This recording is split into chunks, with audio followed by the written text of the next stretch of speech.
ஆன்மீக நண்பர்கள் அனைவருக்கும் அன்பு கலந்த வணக்கங்கள். இன்றைக்கு நாங்கள் ஆன்மீகம் சம்பந்தமான பதிவில் 5 மர நிழலில் அருளும் ஐங்கரன், அதாவது மருதமலை பஞ்சவிருட்ச விநாயகரை பற்றி பார்க்கலாம் வாங்க. மருதமலை மாமணியின் அருளை பெற செல்லக்கூடிய பக்தர்கள் பார்த்தீங்கன்னா, மலை அடிவாரத்தில் இருக்கக்கூடிய முதல்ல தரிசிச்சுட்டு வணங்க வேண்டிய அற்புத தலம் தான் அருள்மிகு பஞ்சவிருட்ச விநாயகர் சந்நிதி. விநாயகரை வணங்கினால் வினை தீரும் என்பது ஆன்றோர் வாக்கு.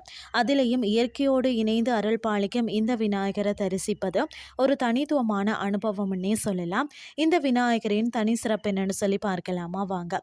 பெயருக்கு ஏற்றால் போல இயற்கையின் அதிசயமாக 5 புனித மரங்கள் ஒன்றிணைந்து வளர்ந்து ஒரு குடை போல நிழல் தரும் இடத்துல இந்த விநாயகர் சுயம்புவாக வீற்றிருக்கிறார். இது வெறும் மரங்கள் அல்லங்க, தேவர்களே மரங்களாக நின்று விநாயகரை வழிபடுவதாக ஐதீகம். அந்த 5 தெய்வீக மரங்கள் பார்த்தீங்கன்னு சொன்னா, அதாவது அரசு குருவின் அம்சம்னு சொல்லப்படுகிறது. வேம்பு பார்த்தீங்கன்னா சக்தியின் அம்சம், மற்றது கல் இச்சம், அலரி, மற்றது வில்வம் சிவனின் அம்சம். அதாவது இந்த 5 மரங்களின் சங்கமத்தில் விநாயகர் வீற்றிருக்கிறதால இவரை வணங்குவது பஞ்சபூதங்களையும் சகல தேவர்களையும் ஒரே இடத்துல வணங்குவதற்கு சமமாக கருதப்படுகிறது. திருமண தடை இருக்கிறவங்க இந்த மரங்கள்ல மாங்கல்ய கயிறு கட்டி வேண்டிக் கொள்கிறார்களாம். குழந்தை வரம் வேண்டுவோர் கூட மரக்கிளைகள்ல சிறு தொட்டில் கட்டி பிரார்த்தனை செய்கிறார்களாம்.